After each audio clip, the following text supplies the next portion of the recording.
अस्सलाम वालेकुम वरहमतुल्लाहि वबरकातुह। दोस्तों कैसे हो? उम्मीद करता हूँ खैर आफियत से होंगे। दोस्तों गुलबर्गा में जो किला हिशाम है जिसमें कदीम मस्जिद वाक़ है, जैसा कि आप मेरे बैकग्राउंड में देख रहे हैं ये मस्जिद है।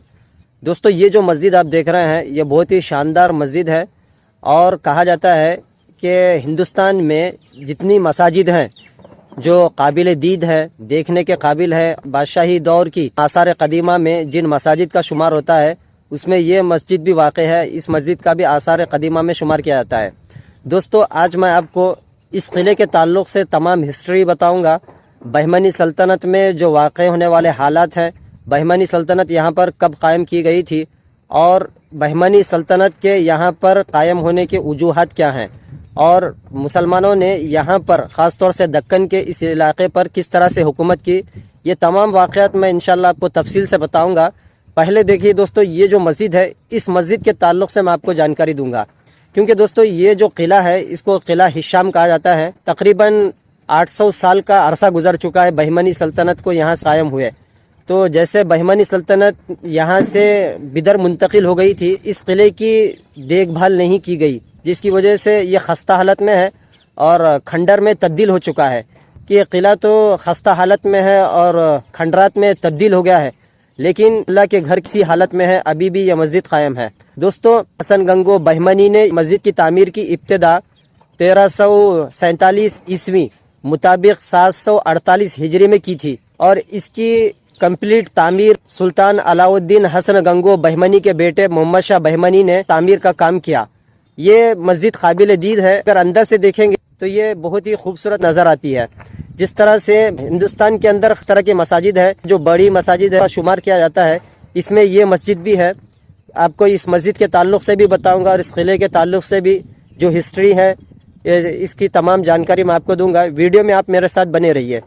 दोस्तों बैक साइड से मस्जिद का मंज़र इस तरह से दिखाई देता है। ये जो आप देख रहे हैं मस्जिद के बैक साइड का मंज़र है, इसका ये शानदार गुंबद देखिए। इस मस्जिद का व्यू अगर ऊपर से देखा जाए तो गुंबदों की तरह से ये मस्जिद नज़र आती है।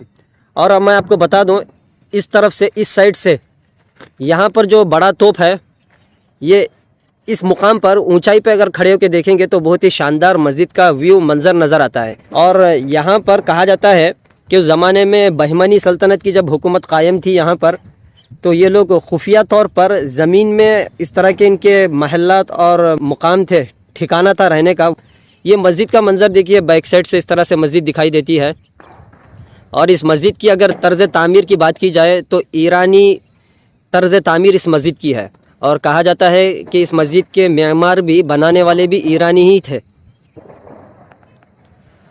दोस्तों ये जो किला है ये किला तो खंडरात में अब तब्दील हो गया है, लेकिन इसमें आसार जो है अभी भी बाकी है। कुछ तोप हैं, जैसा कि एक बड़ा तोप यहाँ पर है।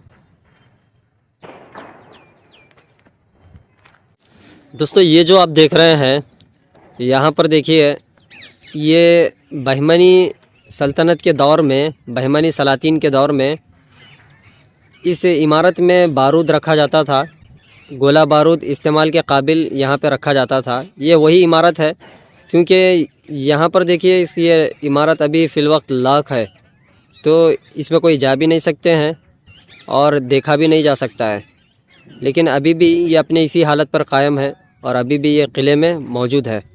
और क्योंकि खस्ता हालत में ये फोर्ट है और कुछ आसार कुछ उस ज़माने के अभी भी बाकी है। ये यहाँ से इस किले में दाखिल होने के लिए मेन एंट्रेंस गेट है। ये मेन एंट्रेंस गेट है।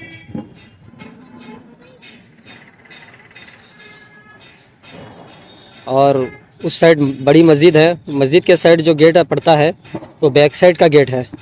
ये फ्रंट साइड का गेट है, मेन एंट्रेंस गेट इसको माना जाता है और शाही बाज़ार गेट भी इसको कहते हैं।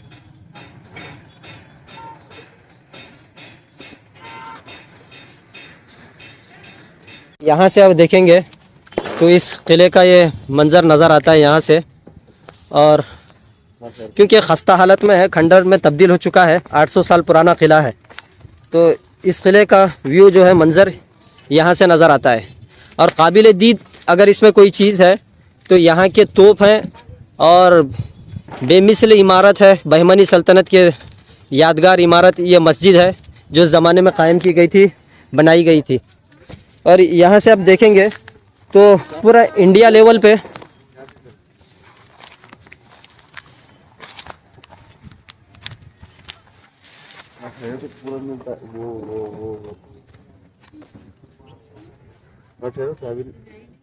اور یہاں سے اگر دیکھیں گے تو پورا انڈیا لیول پہ جو بڑی توپ مانی جاتی ہے وہ توپ یہاں سے نظر آتی ہے۔ یہ جو آپ توپ دیکھ رہے ہیں یہ توپ ہے جس کا شمار ہندوستان کے جتنے تاریخی مقامات ہیں، قلعے ہیں، راجہ مہاراجہ بادشاہوں کے بنائے ہوئے، سب سے بڑی توپ یہ شمار کی جاتی ہے۔ اور یہاں پر اس طرف بھی، اس مقام پر بھی ایک توپ ہے جو وہ بھی اپنی اسی حالت پر قائم ہے۔ اور قابل دید دیکھنے کا جو یہاں پر منظر ہے، اللہ کا گھر ہے، یہ مسجد ہے جو بہمنی سلطنت کی بے مثل یادگار ہے، جو آج بھی اپنی اسی حالت پر قائم ہے۔ اور اس مسجد کی تعمیر کا آغاز علاؤ الدین حسن گنگو بہمنی نے کیا تھا، اور اس کی تکمیل کا کام محمد شاہ بن علاؤ الدین حسن گنگو بہمنی، جو حسن گنگو بہمنی کے بیٹے تھے، ان کے ہاتھ پر اس کا کام کمپلیٹ ہوا ہے، مکمل ہوا ہے۔